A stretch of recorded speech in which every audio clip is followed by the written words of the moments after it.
Hello everyone. आप सभी का बहुत बहुत स्वागत है एग्जाम ओरिजिनल्स के यूट्यूब चैनल पर। मेरा नाम है मेघना और आज इस सेशन में हम पढ़ने वाले हैं पेरिस ओलंपिक्स के बारे में। तो ये सेशन आपके एग्जामिनेशन पॉइंट ऑफ व्यू से काफी इंपॉर्टेंट है और आपकी जनरल अवेयरनेस के लिए भी काफी ज्यादा जरूरी है। तो मेरे साथ बने रहिए और हम इस सेशन में जानेंगे काफी सारी इंपॉर्टेंट चीजें। तो आइए स्टार्ट करते हैं पेरिस ओलंपिक्स 2024 के बारे में। सबसे पहले हम जानेंगे कि ओलंपिक्स क्या है, कब से इसकी शुरुआत हुई थी, इंटरनेशनल ओलंपिक कमेटी क्या है, और इससे रिलेटेड फैक्ट्स हम देखेंगे। काफी सारे इंटरेस्टिंग फैक्ट्स आपको पता चलने वाले हैं। तो चलिए स्टार्ट करते हैं। सबसे पहले देखिए कि ओलंपिक्स है ना, ओलंपिक्स जो है वो एक इंटरनेशनल स्पोर्टिंग इवेंट है। हर 4 साल में एक बार ऑर्गेनाइज किए जाते हैं। तो लास्ट अगर आप देखेंगे 2020 में आप देखेंगे टोक्यो ओलंपिक्स हुए होने वाले थे, लेकिन वो कोविड के कारणवश क्या हो गए थे, पोस्टपोन हो गए थे, जिसके कारण वो 2021 में हुए, है ना। लेकिन एक्चुअल अगर आप देखेंगे ईयर तो 2020 था।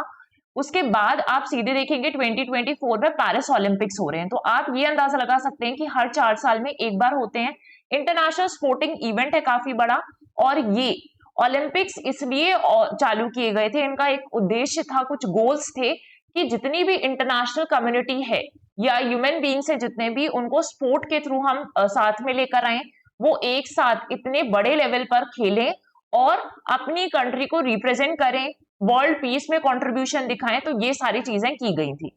जैसे आप देखेंगे ओलंपिक्स में क्या कौन कौन से गेम्स होते हैं, तो समर ओलंपिक्स हैं जो अभी चल रहे हैं, जिसके बारे में हम पढ़ेंगे। फिर विंटर ओलंपिक्स भी होते हैं, यूथ ओलंपिक गेम्स होते हैं, पैरालंपिक्स होते हैं। तो ये सारी चीजें आपकी इसमें आती है, ओलंपिक्स में ही का पार्ट है। पहली बार जो फर्स्ट मॉडर्न ओलंपिक गेम्स थे वो कहां पर हुए थे, एथेंस, ग्रीस में। ठीक है, Greece is an European country. और वहां पर 1896 में पहली बार फर्स्ट मॉडर्न ओलंपिक्स ऑर्गेनाइज किए गए थे। तो ये फैक्ट आपके लिए काफी इंपॉर्टेंट है कि कहां पर होते हैं। अब अगर आप देखेंगे पेरिस ओलंपिक के रिंग्स में आ जाइए, तो पेरिस ओलंपिक्स में आप देखिए कि 5 रिंग्स आपको दिखाई दे रहे हैं जो 5 अलग-अलग कॉन्टिनेंट्स को रिप्रेजेंट करते हैं। सबसे पहले अगर आप देखेंगे ब्लू रिंग, तो आप देख सकते हैं उसके अंदर कॉन्टिनेंट बना भी हुआ है, तो इससे आप अंदाजा लगा सकते हैं कि कैसे दिखते हैं। तो यूरोप हो गया, ब्लू किसको रिप्रेजेंट कर रहा है, यूरोप को रिप्रेजेंट कर रहा है। फिर आ जाइए येलो को, तो येलो किसको रिप्रेजेंट करता है, एशिया को रिप्रेजेंट करता है। उसके बाद ब्लैक जाएंगे तो ये रिप्रेजेंट करता है अफ्रीका को। आप देख सकते हैं इसका स्ट्रक्चर भी आपको समझ में आ रहा होगा, अफ्रीका कॉन्टिनेंट है, अफ्रीका। फिर उसके बाद से ग्रीन कलर किसको रिप्रेजेंट कर रहा है, ऑस्ट्रेलिया को रिप्रेजेंट कर रहा है।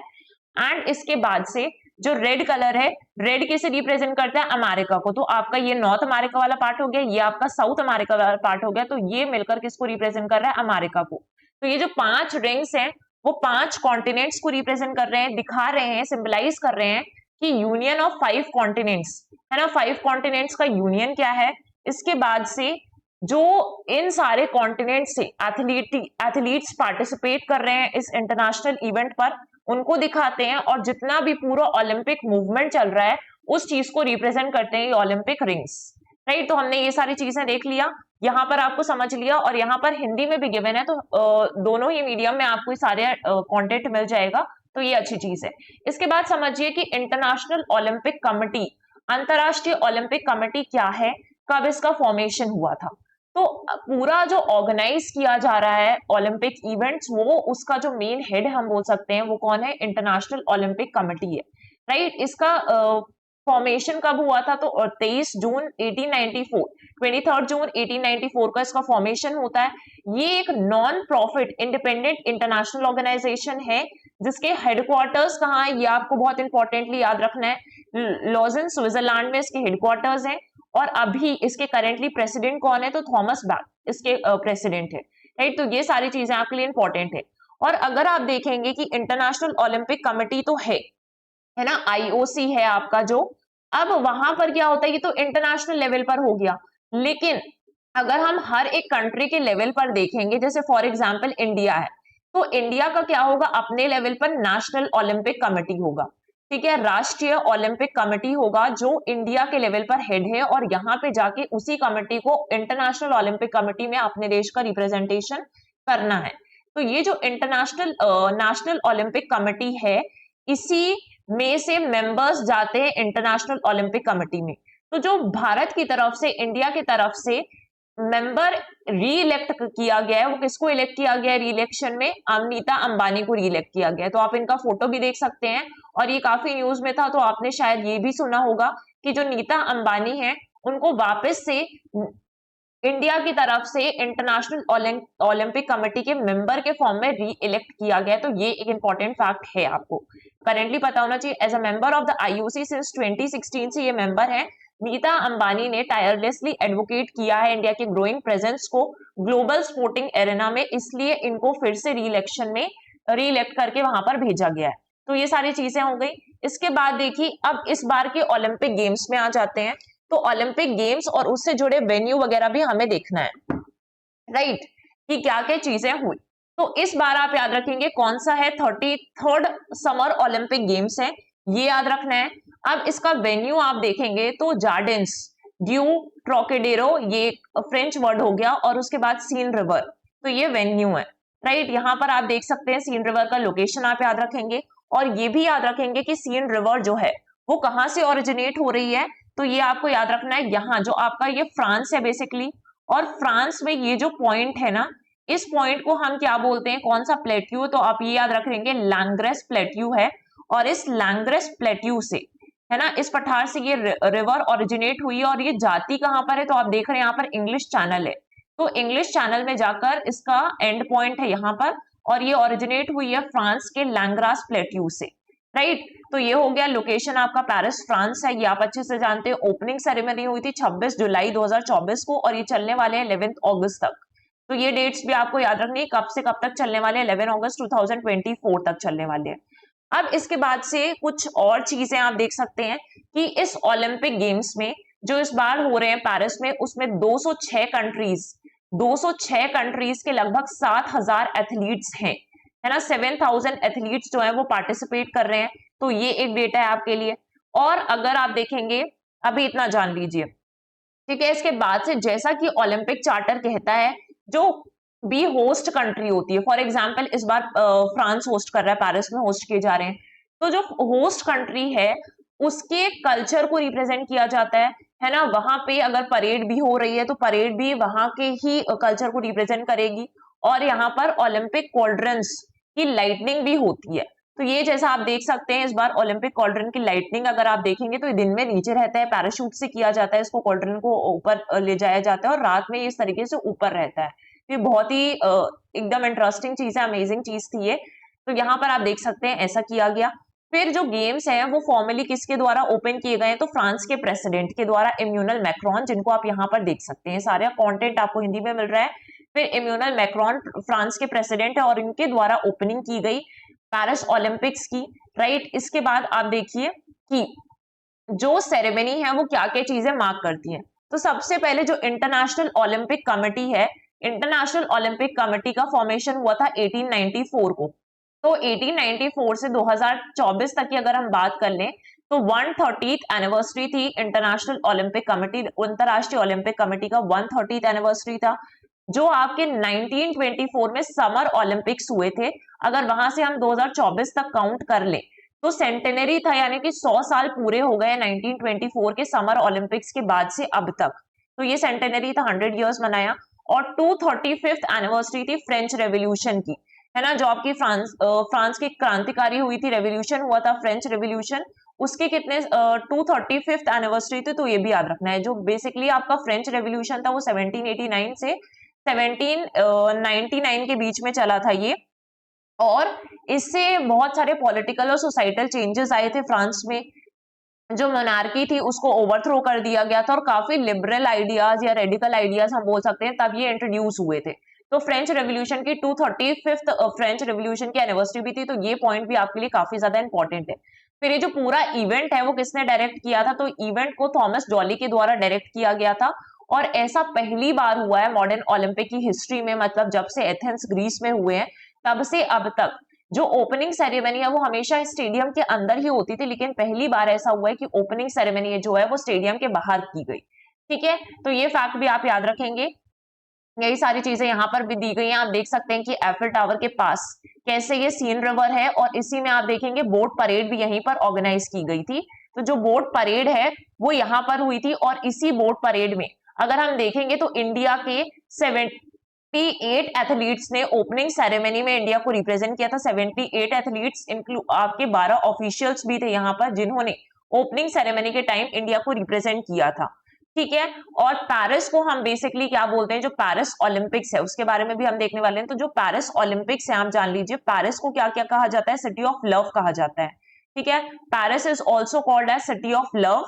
फिर इसको क्या कहा जाता है, सिटी ऑफ लाइट भी कहा जाता है। तो it is also known as city of light और it is also referred as city of light. और इसको क्या कहा जाता है, सिटी ऑफ फैशन भी कहा जाता है। तो ये जो तीनों चीजें हैं इस पर ही बेस्ड था ओपनिंग सेरेमनी का थीम। ये चीज भी आपको याद रखना है। जो पेरिस ओलंपिक्स में जो बोट परेड हुई है, तो वो बोट परेड जो है वो कौन कौन से ब्रिजेस के बीच में हुई है ये भी मैं आपको बता देती हूँ। तो बोट परेड हुई है एक ऑस्टरलिट्स नाम का ब्रिज है।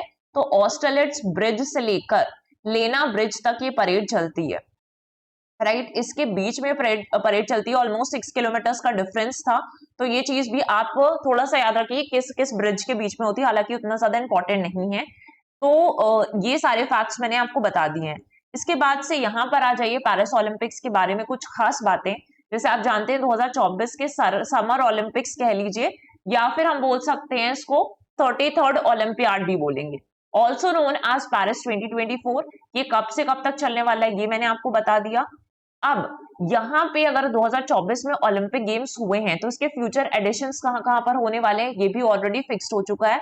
2028 के अगले 4 साल बाद जो इवेंट होगा समर ओलंपिक्स का वो लॉस एंजलिस में होगा, राइट, आपका अमेरिका। और उसके बाद से 2032 अगले उसके 4 साल बाद समर ओलंपिक्स जो है वो ब्रिस्बेन में होने वाला है। तो ब्रिस्बेन यानी कि आपका ऑस्ट्रेलिया में होने वाला है, राइट। लेकिन 2036 का जो ओलंपिक गेम्स होने वाले हैं वहां पे इंडिया चाहता है कि इंडिया उसको होस्ट करे, तो ऐसी डिमांड रखी गई है। इसके बाद से आप देखेंगे फैक्ट कुछ और कि ऐसा 6th टाइम है जब फ्रांस ने ओलंपिक इवेंट को होस्ट किया है। समर और विंटर ओलंपिक्स की होस्टिंग मिलाकर हम बोल रहे हैं कि फ्रांस का 6th टाइम आया है। और 1992 का जो विंटर ओलंपिक्स हुआ था उसके बाद से पहला फ्रेंच ओलंपिक्स है।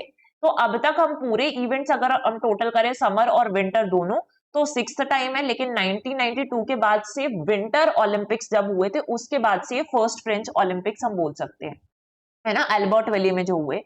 फिर अब बहुत इंपॉर्टेंट फैक्ट्स हैं तो ये याद रखना है। मोटो क्या है, मोटो आपको पता होना चाहिए पेरिस 2024 का गेम्स वाइड ओपन, जो रिफ्लेक्ट करता है inclusive and welcoming nature of the event.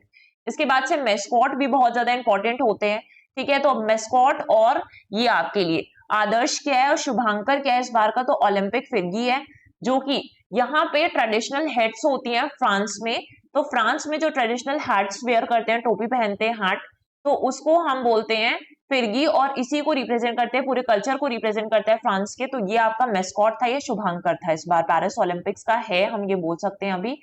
इसके बाद अगर आप देखेंगे एक और खास चीज है कि इस बार के जो मेडल्स बनाए गए हैं, जो आपका आईफल टावर में आयरन यूज हुआ है उसका फ्रेगमेंट्स लिए हैं और इसमें थोड़ा मेल्ट कर दिया इसके साथ ही, तो कुछ पार्ट इसमें भी डाला गया और पहली बार ऐसा ओलंपिक की हिस्ट्री में हुआ कितने सुंदर मेडल्स बनाए गए हैं। और इसमें आईफिल टावर का जो आपके ओलंपिक या पैरालंपिक दोनों के मेडल्स है उसमें piece of Eiffel tower included है।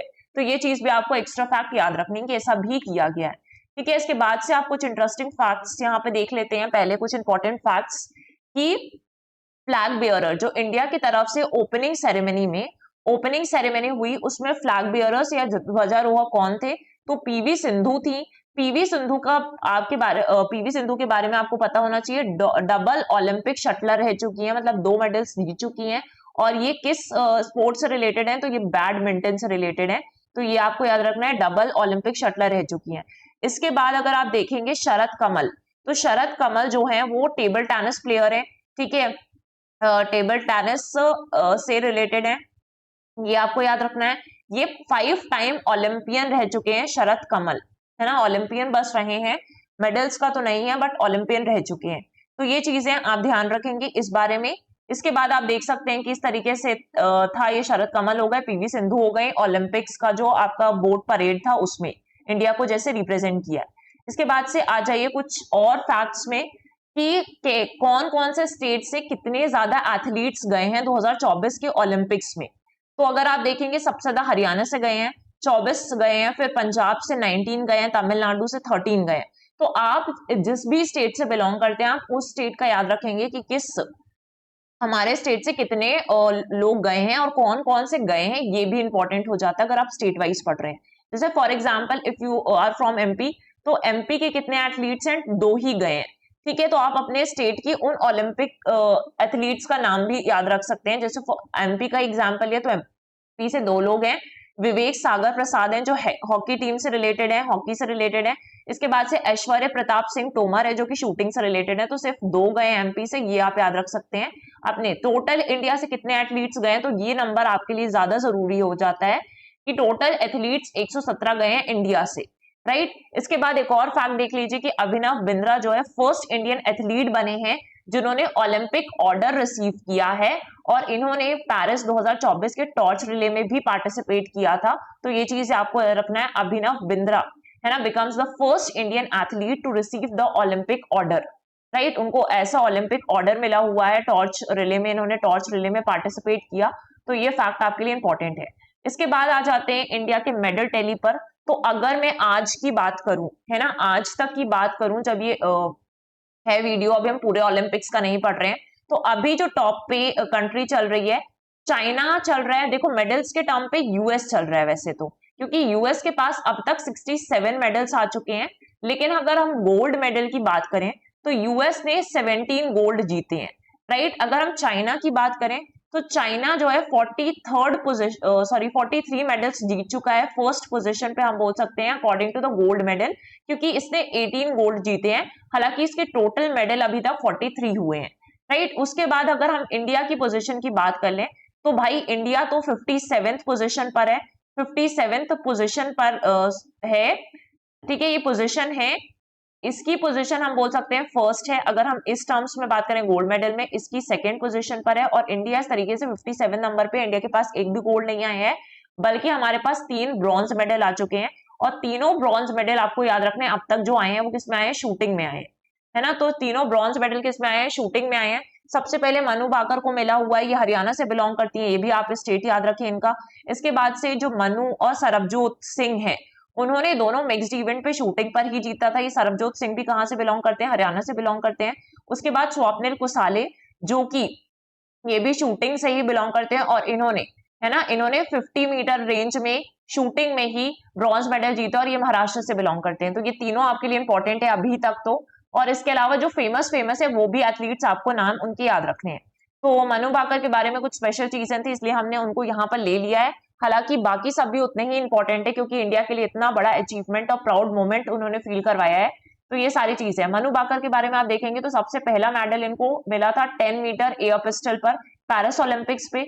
तो इसके साथ, है ना, जब इनको ये चीज मिली तो इसके साथ ही first Indian women to win medal in shooting in Olympics, shooting में मेडल दिलाने वाली पहली भारतीय महिला ये बन चुकी है ना।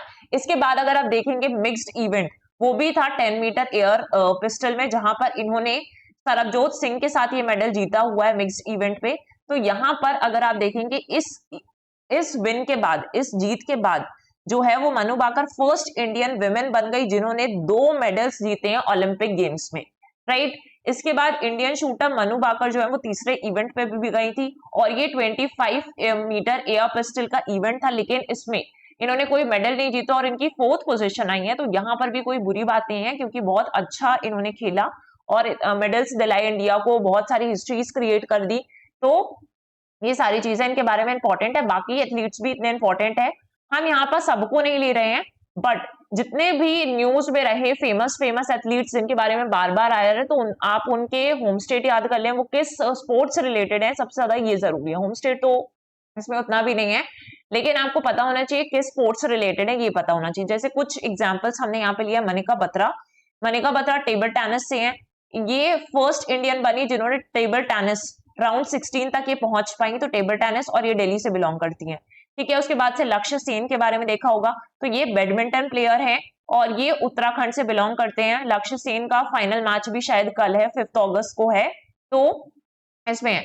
उसके बाद से आप देख सकते हैं इनका डुओ चिराग शेट्टी के साथ सात्विक, है ना, सात्विक साईराज रंका रेड्डी हैं। तो जो चिराग शेट्टी है वो बैडमिंटन से आप देख सकते हैं यहाँ पर, और ये मुंबई से बिलोंग करते हैं। इसके बाद सात्विक सात्विक साईराज जो है बैडमिंटन से और आंध्र प्रदेश से, इनका डुओ काफी फेमस है चिराग सात्विक का, राइट। इसके बाद आप देख सकते हैं जैसे इंडियन मेंस हॉकी टीम जो है यहाँ पर वो भी सेमीफाइनल स्पॉट पर पहुंची है, सेमीफाइनल स्पॉट है। और यहाँ पर एक और हिस्ट्री इसके द्वारा क्रिएट की गई है कि ऑस्ट्रेलिया को यहाँ पर हराया था, ऑस्ट्रेलिया को शायद 3-2 से हराया है, और ऐसा 1972 के बाद हुआ था, है ना। 1972 में जब हराया था तब 3-1 से हराया था, इंडिया ने ऑस्ट्रेलिया को बीट किया था, बट इस बार 3-2 से किया है। तो ये चीज हॉकी के बारे में है, इंडियन मेंस हॉकी टीम के बारे में। इसके बाद आप देख सकते हैं बॉक्सिंग में लवलीना बोरगोहान का नाम काफी फेमस है, इन्होंने टोक्यो ओलंपिक्स पे ब्रॉन्ज मेडलिस्ट थी ये, और ये बिलोंग करती है असम से, राइट, बॉक्सिंग से रिलेटेड है। इसके बाद आप देख सकते हैं धीराज और अंकिता, ये भी 4th पोजीशन में आए थे, ब्रॉन्ज मेडल की पोजीशन में पहुंच सकते थे ये, लेकिन ये कहाँ 4th पोजीशन में आए थे। तो जो धीराज और अंकिता है वो आर्चरी से बिलोंग करते हैं।